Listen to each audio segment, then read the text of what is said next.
여러분들 지난주부터 세상 속의 그리스도인다라는 어느 정도의 그 분량으로 진행될지는 아직은 정해지지 않았지만 예수님께서 제자들 가운데 하나님의 나라의 천국 복음을 가르치시고 또 그가 많은 인생의 현장 속에서 이루시는 때로는 가르침으로 때로는 그들의 형편 가운데 있는 고치시는 사역들을 통해서 하나님의 나라의 일들을 감당하시는 장면들이 계속 이어져 나왔었습니다. 그러한 건데 마태복음 10장에 이제 제자들을 현장으로 파송하시면서 그것이 훈련이지만 동시에 현장을 같이 갖고 있는 그러한 모습 속에서 이제는 그들을 향해서 예수님이 주시는 가르침은 어쩌면 오늘날 이 땅 가운데 그리스도인이다, 하나님의 백성이다라는 정체성과 또 사회 구성원으로서의 정체성을 동시에 가지고 살아가는 우리들에게 있어서 어떤 모습으로 세상 가운데 살아가야 될지에 대한 또한 그런 방법들, 또 하나님의 어떤 그런 가르침들, 또 하나님의 뜻을 우리 가운데 주시는 것, 그 가운데 지난주에 첫 번째로 세상 속의 그리스도인에 대해서 순결에 대한 이야기를 나눴었습니다. 그래서 여러분들 앞에서 우리를 이 땅에 보내신 것이 마치 제자들을 보내시면서 너희를 보냄이 이리 때 가운데 양을 보내는 것 같은 그러한 마음이다라고 하시는 것 안에서 우리가 세상 형편 가운데 지켜야 될 것은 지혜와 순결이다라는 이야기, 예수님의 가르침을 한번 상고해 보았었습니다. 그러면서 여러분들에게 순결이라는 말씀을 드리고 지혜라는 말씀을 드리면서 지혜는 우리 안에 신중함이라는 것과 관련이 있고 또 순결함이라는 것은 다른 것과 뒤섞이지 않은 온전히 아까 찬양 인도자께서 말씀하신 것처럼 첫 자리 가운데 늘 예수 그리스도가 계신 것, 그것을 지키며 살아가는 다양한 모습들, 어떤 정형화된 모습이나 윤리적으로 도덕적으로 이와 같은 모습일 거야라는 정형화된 것이 아니라 여러분들의 삶 속에서 그것이 뒤섞이지 않고 또 우리 안에 신중함을 통해 살아가는 삶의 모습들, 그것이 이 땅 살아가는 그리스도인들의 첫 번째 우리 안에 기억해야 될 모습이다라고 지난주에 나누었었습니다. 오늘은 그 두 번째로 권위에 대한 이야기를 하려고 합니다. 권위. 아마도 여러분 이 권위라는 단어가 첫인상 가운데는 굉장히 부정적으로 다가오시는 분들도 있고 아마 이게 또 어떤 청소년기를 지내고 있는 그 어떤 사춘기를 지내고 있는 자들에게는 그런 분들에게는 이 권위라는 말은 굉장히 부정적으로 다가올 수 있을 것 같습니다. 그러나 이 권위라는 단어가 어떤 의미를 갖고 있고 우리에게 어떤 가치를 소개하는지에 대해서 오늘 같이 생각해 보려고 하는데요. 여러분들 오늘 말씀 속에서 예수님의 가르침이 계속 이어집니다. 여러분들 지난 한 주간 저희가 살아가는 세상에 많은 일들이 있었죠. 아마도 많은 일들 가운데서도 어떤 국민들의 마음 또 시선이 가장 많이 쏠렸던 큰 관심을 가졌던 것은 한 재벌 총수에 대한 어떤 사법부의 재판의 과정들이 사람들의 관심사가 되었던 것 같습니다. 가히 온 국민의 시선이 어떤 판결이 나올지에 대해서 그 모든 국민이 그것에 모아졌다라고 해도 과언이 아닐 만큼 사람들의 관심이 컸던 재판이었습니다. 왜 이토록 사람들이 그 재판에 한 사람의 그 재벌 총수에 대한 재판 가운데 관심이 모아졌을까? 아마 여러 가지들이 이유들이 있겠지만 대부분의 사람들은 법이라는 것이 갖는 그 권위와 또 늘 우리가 갖고 있는 돈이라는 것이 또 어떤 재벌이라는 것이 갖는 권위 안에서 과연 어떠한 것이 더 우월한 위치를 차지할 수 있는 판단이 내려지냐라는 부분에 대한 관심들이 많이 계셨던 것 같습니다. 물론 그런 측면들이 있습니다. 그런 의견들도 있지요. 전 세계 초인류 기업을 왜 일구었고 경제라는 것이 나라에 굉장히 중요한데 이것을 뒤흔들고 위기를 자초할 만한 그러한 판단은 있지 않았으면 하는 바람으로 그것을 바라보신 분들도 계신 것 같습니다. 물론 다양한 의견이 있고 다양한 입장이 있다는 것은 저도 인정하게 됩니다.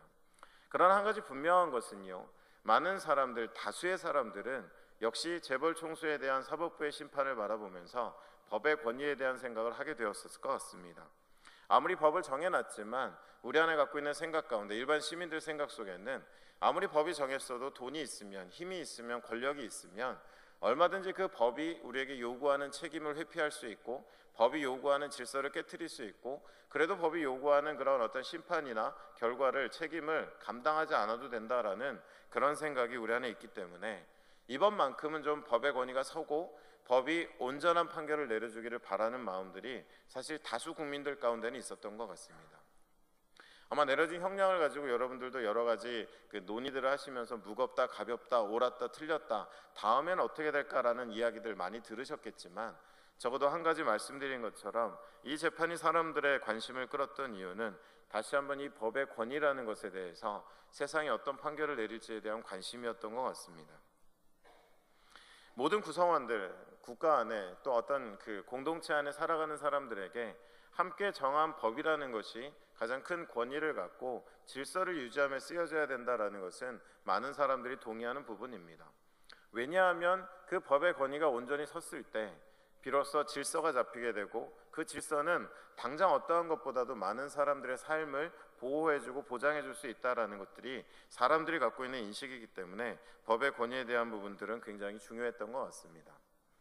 저희가 살아가는 세상에 일어난 한 가지 일이지만, 여러분들, 권위라는 것은 꼭 부정적인 것만은 아닙니다. 우리가 곰곰이 생각해 보면 권위다라는 것은 때로는 개인의 삶에 있어서도 또 한 무리의 공동체 삶에 있어서도 권위라는 것이 어떤 합법적으로 적법적으로 또 불이하지 않도록 적용되어지고 그 권위의 서열들이 잘 정해지면 그것은 그 모여있는 사람들의 삶에 있어서의 질서가 되고 개인적인 삶에서도 질서라는 것을 부여하기 때문에 권위라는 것은 우리 안에 가치를 가진다라는 것입니다. 개인적인 삶에 있어서 우리의 삶에 적용해 봐도요, 우리가 매 순간 직면하는 문제들이 있습니다. 내 삶을 어떻게 나열할까, 배치할까, 또 선택과 집중이라는 말을 많이 쓰는데요, 우리가 무엇을 선택해야 되고 어떤 것을 포기해야 될까라는 이런 수많은 선택들이 우리의 삶 가운데 쉴 새 없이 다가오지요. 또 한 가지 더 덧붙여 본다면 우리의 삶이 잘 흘러가고 있는가 그렇지 않은가라는 그 평가도 특별한 기준을 통해서 이루어지기 때문에 곰곰이 생각해 보면 우리의 삶의 배치, 선택과 집중의 문제, 내 삶에 대한 평가도 개인적인 영역에서만 봐도 우리가 이 일을 감당하기 위해서는 우리의 삶에 어떠한 것이 가장 큰 권위를 갖고 있으며 어떠한 것이 가장 우선되는 것이며 어떠한 것이 선택과 집중 속에서도 먼저 선택되어져야 되는가 이런 것들을 결정하기 때문에 권위라는 것은 질서라는 의미로 개인의 삶에도 또 공동체의 삶에도 다가올 수 있다라는 것입니다. 여러분, 간단한 예를 들어보면요, 여러분들 너무 잘 아시지만 여러분들 왜 종교개혁이라는 것이 필요했었느냐 이미 다 알고 계시죠. 제도화된 교회의 권위가 마땅히 모든 기독교의 최고 권위여야 했던 성경 하나님의 말씀의 권위 위에 군림했기 때문에 그 시간과 그 환경 속에서 점점 기독교는 어그러져 갔고 하나님과 상관없어져 갔고, 더 마음이 아프고 공포스러운 것은 그 시간이 지속되면서 그 다음 세대들은 이것이 기독교인 줄 알고 이것이 올바른 길인 줄 알고 이게 공의고 선인 줄 알고 살아가는 잘못 길로 가는 많은 무리들을 만들어낸 것. 여러분, 이와 같은 어떻게 보면 우리의 마음에 공포감도 줄 수 있는 이런 일들이 일어난 그 출발점이 무엇이냐? 바로 권위의 질서가 뒤흔들어졌다라는 것입니다. 우선되지 않아야 될 권위가 우선되어야 될 권위 위에 놓여졌을 때, 권위를 두면 안 되는 것들이 권위를 갖고 행사했을 때 그것이 만들어가는 삶의 형편은 잘못된 길로 우리를 인도하는 결과를 낳게 되었다라는 것입니다. 그런 의미에서 여러분, 종교개혁은 무엇이었습니까? 다시 한번 제도화된 교회의 권위 위로 하나님의 말씀, 절대 권위로서 우리 가운데 있어야 될 하나님의 말씀을 그 위에 올려놓은 것. 그래서 그것 하나만으로도 많은 희생을 감내했지만 많은 영역에 있어서의 기독교가 올바른 모습을 되찾아가고 하나님의 하나님 되심을 회복하고 올바른 길이 무엇인지를 고민할 수 있는 최소한의 방향성을 회복할 수 있었던 것은 바로 권위가 올바로 배치되었고, 권위를 얻어야 될 것들이 없고 권위가 얻어서는 안 되는 것들이 포기되어졌을 때 우리 가운데 일어났던 일들이다라는 것입니다. 여러분들, 우리가 살아가는 시대는요, 포스트 모던 시대라고 합니다. 어떤 이들은 이것을 탈권위화의 시대라고도 이야기합니다. 거대 담론이라고 하는 사람들이 그냥 믿고 당연하다 여기고 그 앞에 순복하며 살아갔던 것들이 다 무너져 내리고 이제 절대적인 것은 없다라는 인식이 사람들 가운데 뿌리 깊게 자리하고 있는 것. 시간을 돌려봐서 한 불과 10년 전만 해도요, 포스트 모던이라는 단어는 이제 한국 사회 안에 진입할까 말까 하는 느낌 정도였다면 딱 10년 정도 지난 지금의 제 느낌은, 제 생각은 이제 포스트 모던이라는 것은 사람들의 의식 속에 당연시 되어서 절대적인 것은 없고 내 위에 군림할 것은 없다라는 인식이 사람들의 개개인 가운데 있다라는 것입니다. 근데 여러분, 이 탈권위화라는 것이 어떻게 형성됐느냐?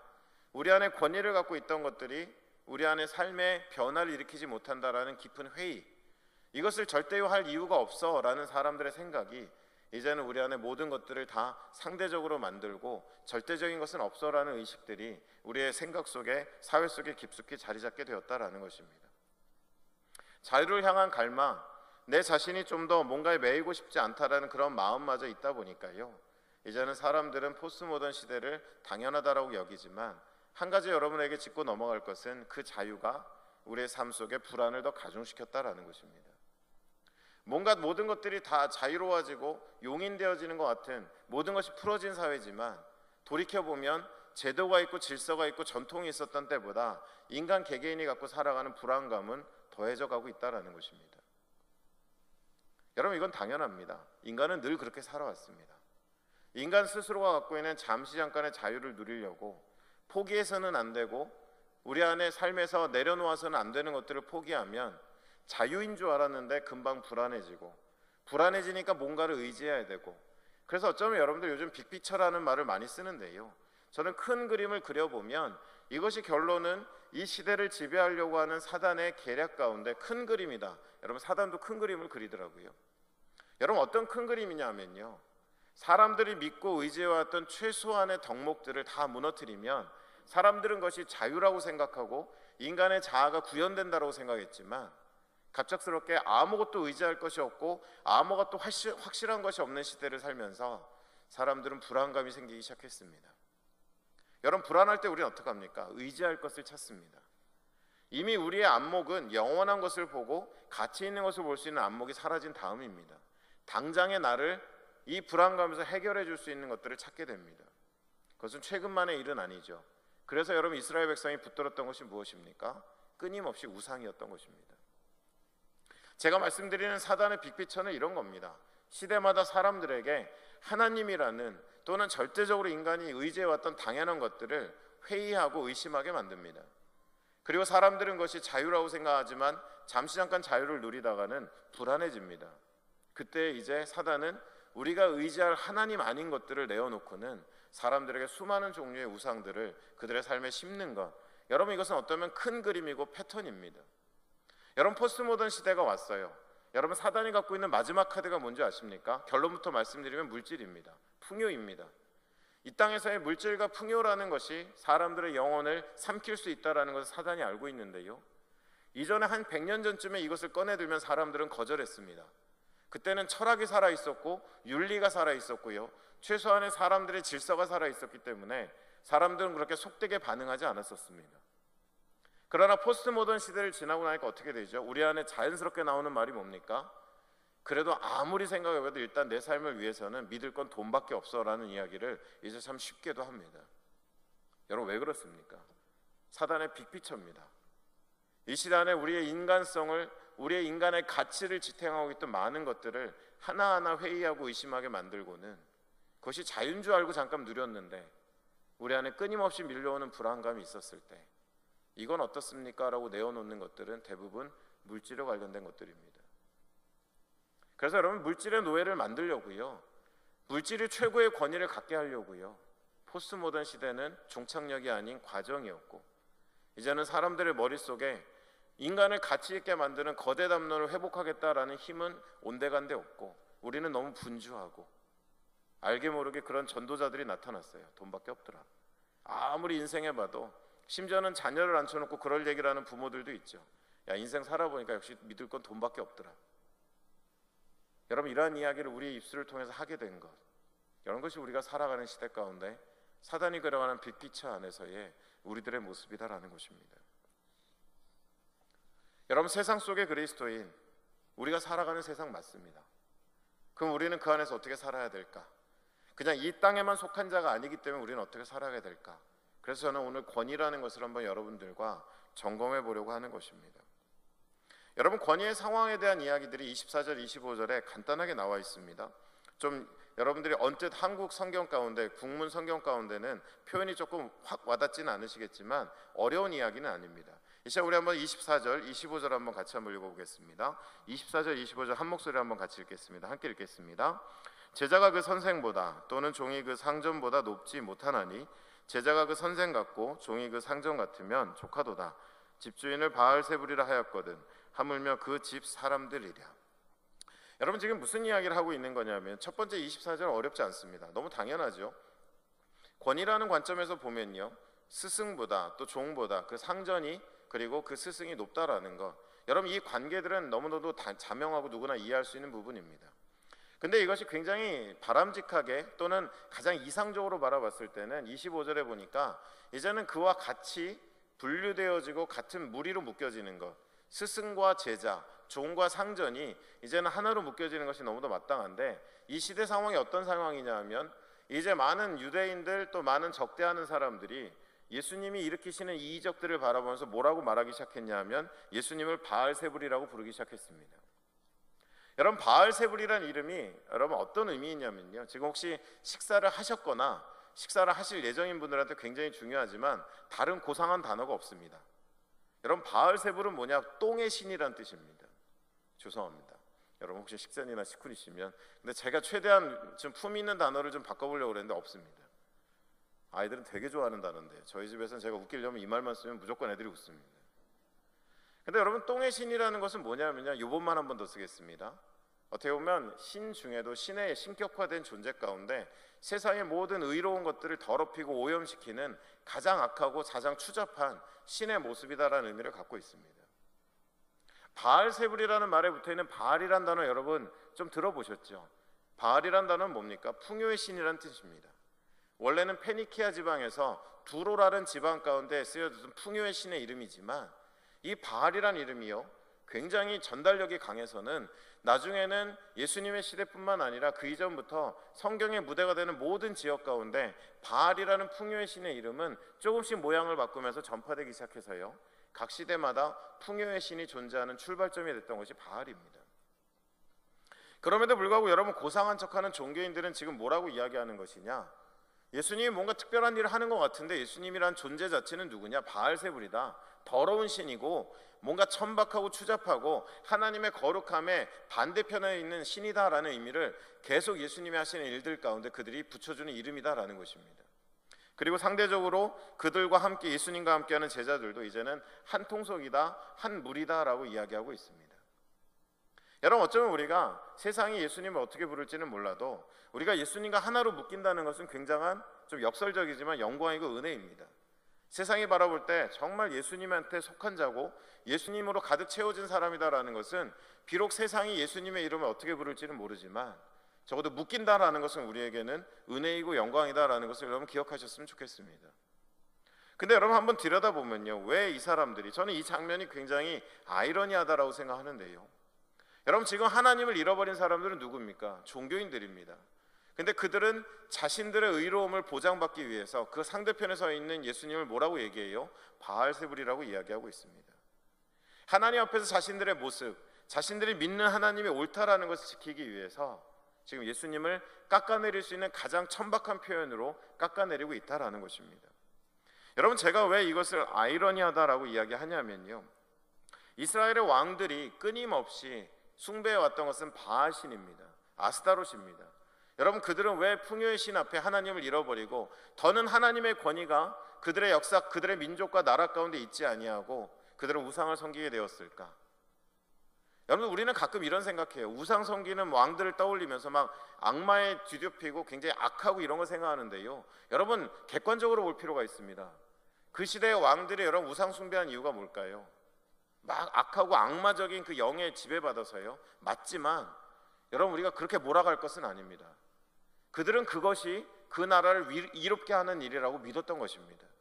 어쩌면 선대에게 배웠고 그 앞선 세대에게 배웠는지 모르겠지만 하나님의 권위를 인정하고 하나님의 모든 말씀을 순종하고 하나님의 질서대로 살아가는 것이 아니라 그 권위는 우리의 삶에 더 이상 필요하지 않고 바알이라는 권위, 풍요라는 그 권위가 내 나라를 더 나은 나라로 만드는 데 필요하다고 여겼기 때문에 그들은 하나님을 점점 잃어버리고는 바알 앞에 절하는 존재가 되었던 것입니다. 그들의 후손입니다. 그렇게 살아오고 나서 이 땅을 구원하기 위해서 예수님이 오셨는데 어떻게 하든 그를 깎아내리려고 하니까 바알세불을 섬기는 건 자신들의 모습인데 그 이름을 예수님에게 덧붙이고는 천박한 것은 자신들인데 예수님을 천박하다 말하고 세속적인 것은 자신들인데 예수님을 세속적이다 말하면서 깎아내리면서 그들의 의로움을 지키려는 처절한 모습들, 여러분 이것이 하나님을 놓쳐버린 사람들의, 종교인들로 살아가는 사람들의 모습이다라는 것입니다. 여러분, 얼마 전에 미국에서 있었던 글로벌 리더십 서밋이라는 곳에서 여러분 잘 아시는 빌 하이블스 목사님이 오프닝 설교를 하시면서 이런 말씀하셨어요. 그가 하신 이야기 가운데 첫 번째가 뭐냐, 내가 누군가는 다르다라는 것을 말하기 위해서 다른 사람을, 영어 표현이 디모나이징이라고 되어 있는데요, 정말로 극단적으로 이상한 존재로 만들지 말라라고 이야기합니다. 이것이 많은 기독교인들이 하는 실수고 많은 리더들이 하는 잘못이라는 이야기를 했습니다. 여러분 무슨 이야기입니까? 지금 딱 그 이야기가 나와 있어요. 의롭지 않은 존재들이 의롭고 망가진 존재들이 망가지지 않았다라는 것을 확보하기 위해서 하는 일은 뭡니까? 그 상대편에 서 있는 누군가를 디모나이징 하는 겁니다. 이상한 존재로 만들어버리고 아주 악한 존재로 만들어버리면 나는 좀 의롭다라는 것들을 확보할 수가 있게 되는 거죠. 그래서 사람들은 지금 예수님을 바알세불이라고 부르고 있는 것입니다. 그들에게 하나님의 권위는 이제 없습니다. 하나님의 말씀도 없습니다. 오로지 세상의 풍요를 쫓아 살아온 이상한 종교만이 남아 있습니다. 그런 그들이 하나님께로 돌아오기를 거절하고 할 수 있는 고작 일이라는 것은 그들을 구원하기 위해 마지막 희망으로 오신 예수 그리스도를 바알세불이라고 부르는 것이었다라는 것입니다. 저는 오늘 여러분들과 간단하게 오늘 말씀 속에 나타난 우리가 회복해야 될 하나님의 권위의 측면들을 두 가지 면에서 보려고 하는데요. 첫 번째는 하나님이라는 존재, 그 존재 자체로서의 권위, 그리고 또 한 가지는 우리와의 관계로서의 권위에 대한 이야기가 그 다음 이어지는 말씀 가운데 등장한다라는 것입니다. 여러분, 존재로서의 하나님의 권위, 그 안에서 우리가 세 가지를 생각해 보아야 되는데요. 첫 번째는 이 하나님의 권위, 하나님이 우리 안에 권위의 존재로 서 계시다라는 것을 알기 위해서 우리가 기억해야 될 첫 번째는 26절부터 27절에 나오는데요. 진리라는 측면입니다. 여러분, 우리 26절, 27절 한번 같이 읽어보겠습니다. 26절, 27절입니다. 함께 읽겠습니다. 그런즉 그들을 두려워하지 말라. 감추인 것이 드러나지 않을 것이 없고 숨은 것이 알려지지 않을 것이 없느니라. 내가 너희에게 어두운 데서 이르는 것을 광명한 데서 말하며 너희가 귓속말로 듣는 것을 집 위에서 전파하라. 저는 이것을 첫 번째로 그 존재 자체로서의 하나님의 권위의 첫 번째 측면은 그가 진리의 주가 되신다라는 것입니다. 여러분, 저는 요즘 조금 여유가 생겼습니다. 여유가 생긴 것은 뭐냐면요, 세상이 변하는 속도가 빨라지면서 그러면 불안해야 되는 거 아닙니까 생각하실 수도 있지만 저 여유가 점점 생깁니다. 여러분가 뭔지 아십니까? 세상이 굉장하다라고 이야기하는 것들의 수명이 점점 짧아지더라고요. 한 시대를 흥미하고 사람들의 온 시선을 끌어갔던 것들의 수명이 점점 짧아집니다. 그래서 이제는 여러분 어떤 여유가 생겼냐면요, 오늘날 사람들의 정신을 다 가져갈 것 같은 영향력을 가진 무언가가 나타나도 이제 곧 사라질 텐데 그러면 그 예측이 별로 틀리질 않습니다. 여러분, 그 여유는 뭐냐? 여전히 다시 한번 깨닫는 것은 하나님의 말씀이 성취되어져 가고 있는 것, 1.1획도 땅에 떨어지지 않고 그 말씀이 그대로 구현되는 것을 바라봤을 때 이사야 40장 말씀처럼 꽃은 시들고 꽃은 마르고 풀은 시들지만 여러분들 하나님의 말씀이 영원히 선다라는 그 이사야 선지자의 말씀처럼 세상이 빨리 변해갈수록 생겨나는 여유는 세상이 그토록 열광하는 무언가는 금방 사라지더라는 것입니다. 이제는 수명이 점점 짧아지더라는 것입니다. 여러분, 그것이 무엇입니까? 지금 말씀 속에서 다 드러나게 될 거다라고 말씀하고 계세요. 너희가 갖고 있는 것들을 전파하라고 말씀하고 계십니다. 어쩌면 이 시대를 살아가는 진리의 주가 되신 하나님은 그의 백성들이 때를 기다리며 우리에게 주신 것들의 담대함을 갖고 공적 진리인 하나님의 말씀을 그대로 살아내므로 그대로 증거하며 세상 가운데 담대하게 전파하기를 우리에게 기대하고 계신 것입니다. 여러분, 세상은 빨리 변합니다. 금방금방 사라집니다. 절대적인 것은 없습니다.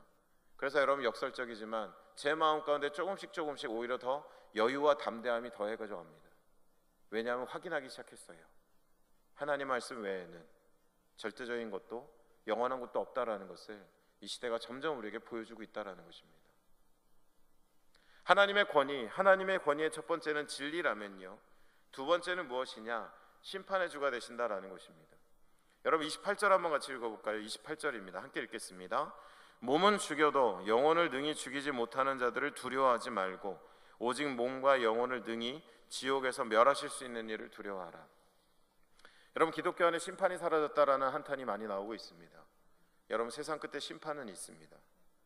우리는 기껏해야 우리의 육의 삶을 지배하는 권위자들 앞에서 그들 안에 모든 것들을 내어주고 희생해서는 안 되는 것, 포기해서는 안 되는 것들을 내어주면서까지 그들의 권위 앞에 순복하며 살아갑니다.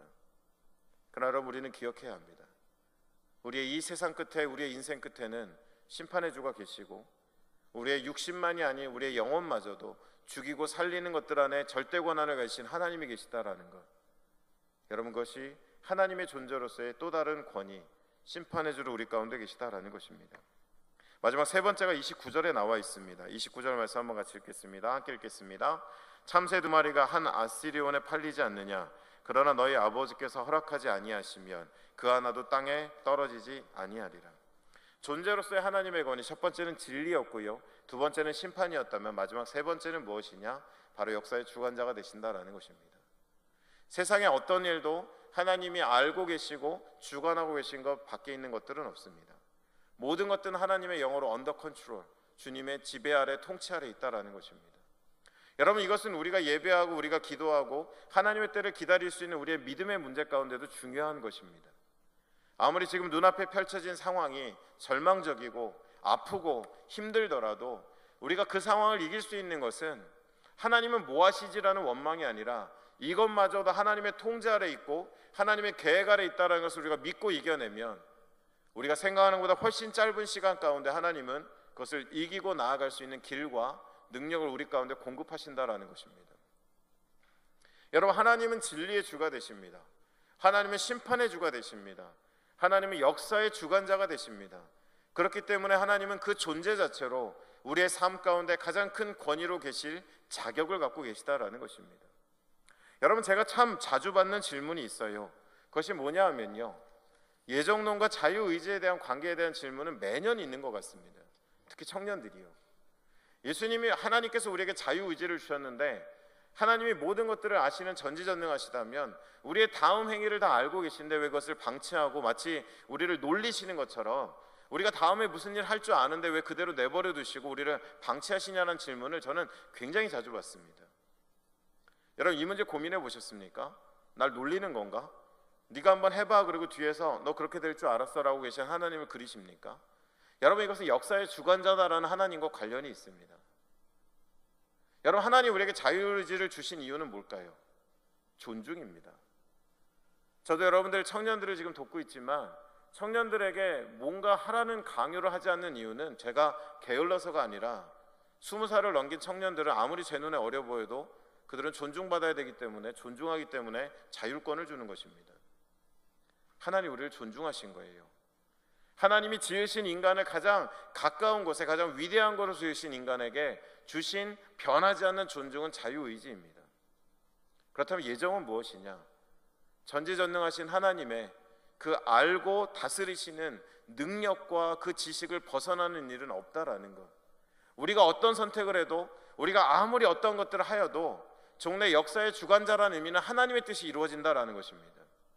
우리가 아무리 거절하고 우리가 아무리 그릇된 길을 걸어가도 하나님이 정말 전능하시고 전지하시다는 의미는 종래는 하나님의 뜻이 이루어진다라는 것입니다. 역사의 첫 문장을 하나님이 쓰셨고 그 모든 과정 가운데 계시고 역사의 마지막 문장을 쓰시고 마침표를 찍으시는 것은 하나님이신데, 인간이 아무리 잘난 척하고 세상에는 어떤 권세가 높은 척하여도 종래는 하나님의 뜻이 이루어진다라는 것이 역사의 주관자이시다라는 하나님의 의미이고, 우리에게 자유의지를 주신 것은 기왕 우리가 하나님을 향해 헌신을 해도 로봇같이 무서워서 상을 바라고 하는 것이 아니라 내 전심이, 내 마음이 하나님을 선택했어라는 것을 기다리시는 것입니다.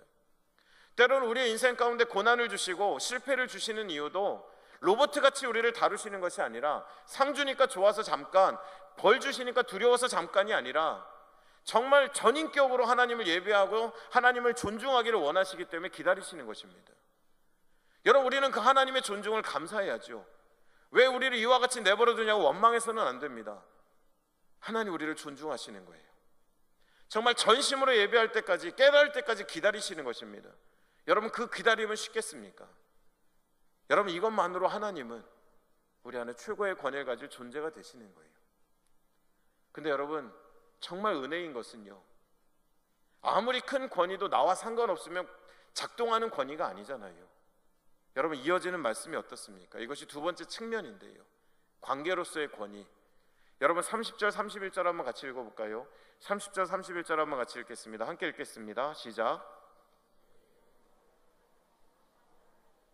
두려워하지 말라, 너희는 많은 참새보다 귀하니라. 이와 같은 권위를 가지신 우리 하나님께서 우리랑 아무런 상관없는 존재라면 여러분, 우리가 왜 그 권위 앞에 순복해야 됩니까? 여러분, 진리의 주가 되시고 심판의 주가 되시고 역사의 주관자가 되시는 크고 놀라우신 하나님이 여러분의 머리털까지 다 세신 바 되셨대요. 너희는 나한테 참 소중한 존재라고 하십니다.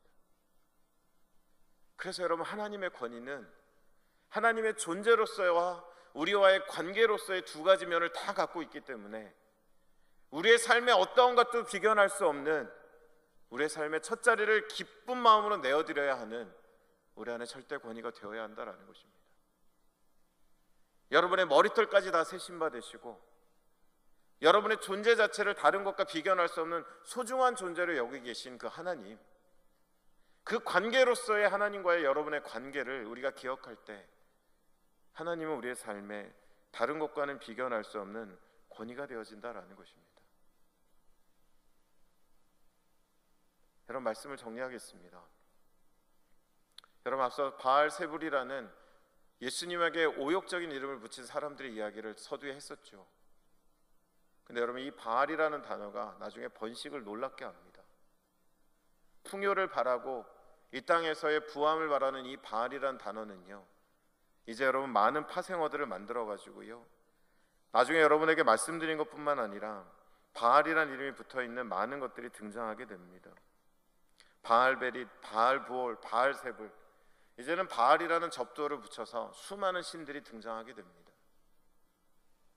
여러분, 되게 조심스럽지만 저는 오늘날 기독교를 가로치고 보이지 않지만 바알 기독교라는 그 접두어가 붙어있지 않나라는 염려를 하게 됩니다.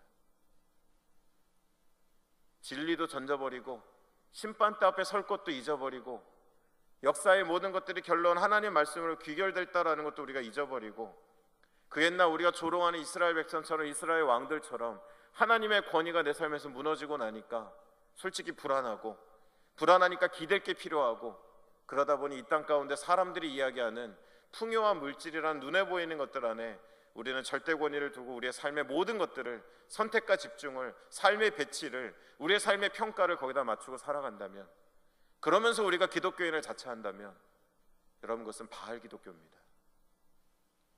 바알이라는 접두어를 살짝 가려놨지만 하나님의 빛이 비춰질 때에는 보이지 않던 바알이란 두 글자가 보일 것 같이 재물 앞에 노예가 되고 풍요 앞에 모든 것들을 희생하고 있는 바알 기독교가 되고 있는 것, 여러분, 현실입니다. 여러분, 기독교에서 나온 노래도 아니지만 여러분, 며칠 전에 발표된 한 기성 가수의 노래, 24일날 발표된 돈의 신이라는 노래가 있죠. 여러분, 제가 앞부분만 가사 한번 읽어드릴까요? 니들은 고작 사람이나 사랑 따위를 믿지, 난 돈을 믿어. 고귀하고 정직해. 날 구원할 유일한 선, 니들은 왜 그리 사니? 근데 왜 그 꼴로 사니? 돈으로 산 내 권세와 젊은 내 삶을 올려다봐라. 니들은 고작 날 욕하거나 조롱이나 하지, 날 부러워하지. 행복하지면 돈이 다가 아니란 말. 이거 다 거짓말인 거 아시죠? 네가 하면 투기, 내가 하면 투자, 네가 하면 사기, 내가 하면 사업. 나는 나의 돈의 신, 나의 세금들, 나의 모든 것들을 믿는다. 여러분, 기독교에서 한 반성도 아닌 한 기성 가수가 시대를 비평하며 내놓은 노래 가사입니다. 근데 왜 이렇게 불편할까요? 여러분, 처음부터 돈이 우리 안에 권세를 부린 게 아니죠. 하나님의 권위가 무너져서 우리의 머리털까지 세신 하나님, 우리의 관계를 맺기 원하시는 그 하나님을, 결론은 이 땅이 그 심판으로, 그 역사로, 그 진리로 흘러갈 것을 우리가 알고 있음에도 그 하나님의 권위가 우리의 삶 가운데 무너지고 나니까 이제는 우리를 기댈 것이 필요하고, 이 가사에 등장하는 그 돈의 신이 우리의 삶의 모든 삶의 배치와 선택과 집중과 내 삶의 평가의 기준이 되어버린 바알 기독교, 이런 것이 하나님의 권위가 무너진 사람들의 삶에, 우리가 그토록 조롱하는 이스라엘의 왕들이 왜 이토록 지겹게 바알을 숭배하느냐, 여호와 하나님이 살아계신데 왜 바알을 숭배하냐, 우리는 편하게 얘기하지만 그 시대에 그들은 것이 그들의 나라를 더 좋게 만드는 방법인 줄 알았던 것처럼, 우리는 나라의 왕은 아닐지 모르지만 내 삶의 왕이 되어서 하나님의 성전을 허물고 바알의 숭배 성전을 짓고는 살아가는 것, 그것을 어디선가는 지지해 주기를 바라며 거짓 선지자들의 말에 숭배하며 살아가는 것, 여러분, 그것이 우리들의 모습은 아니겠냐라는 것입니다. 오늘 말씀 마지막에 예수님이 이렇게 말씀하세요. 누구든지 나를 부인하면 나도 아버지 앞에서 그를 부인할 거라고. 누구든지 나를 시인하면 나도 아버지 앞에서 그를 시인할 것이라고. 여러분, 하나님의 이 존재, 우리와 관계 맺으신 하나님의 사랑을 어디에다 담으셨느냐? 예수 그리스도 안에 다 보여주셨습니다. 그래서 여러분, 예수밖에 없다는 것은, 예수 외에는 온 천하만국에 다른 구원받을 만한 이름을 주신 적이 없다는 것은, 그분이 십자가에 달리신 그 한 사건 때문만도 있지만 하나님이 이걸 알려주시려고, 이걸 회복하시려고 하늘과 땅에 있는 모든 권세를 담으신 이름도 예수, 내가 너희를 얼마나 사랑하시는지 그 관계를 담으신 이도 예수.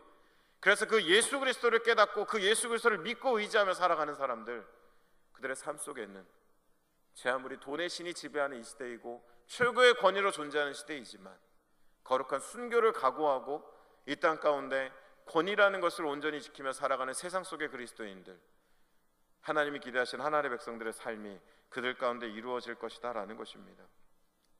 여러분 꼭 기억하시기를 바라겠습니다. 여러분, 우리 기도하기를 원하는데요, 여러분, 우리가 인간의 삶들을 한번 큰 그림으로 볼 필요가 있어요. 인간이 만들어가는 권위는 이겁니다. 땅으로부터 출발합니다. 그리고 하늘에 닿으려고 높이 쌓아갑니다. 성경이 말한 바벨탑이 있었죠. 지금도 과학이 그 행세를 했었고, 철학이 그 행세를 했었고, 계몽주의가 그 행세를 했었지만, 제국이 그 행세를 했었지만 성공한 것은 아무것도 없습니다. 마지막 재물과 풍요가 이 땅으로부터 출발한 인간의 권위로 하늘에 닿고자 합니다. 하나님을 부정하고자 합니다. 그러나 여러분, 하늘에 닿은 적이 없습니다. 오로지 심판의 대상이 될 뿐입니다. 근데 여러분, 우리에게 주신 하나님의 권위는 뭔지 아세요? 하늘에서 출발합니다. 그리고 이 땅에 닿았습니다. 인간의 몸을 입어 이 땅에 오신 예수 그리스도를 통해서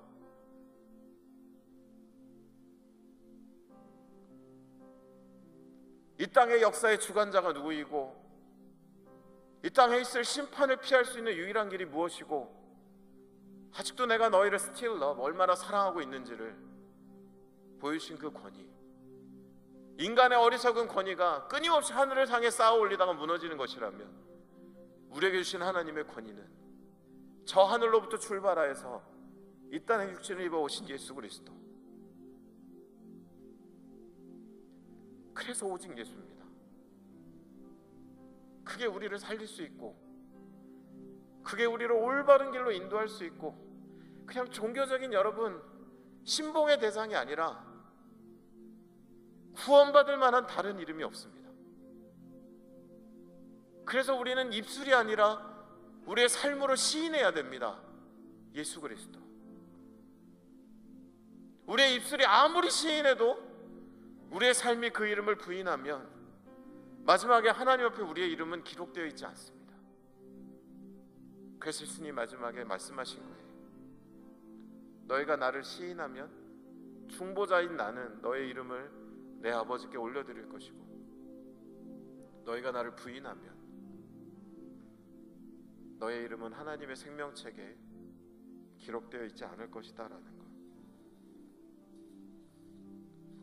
세상 속의 그리스도인에게 또 하나 꼭 붙들고 살아가야 할 것은 바로 존재로서, 관계로서 우리 가운데 충만히 계신 하나님의 권위이고, 그 권위로 찾아오신 예수 그리스도입니다. 다시 우리 한번 같이 기도하기를 원합니다.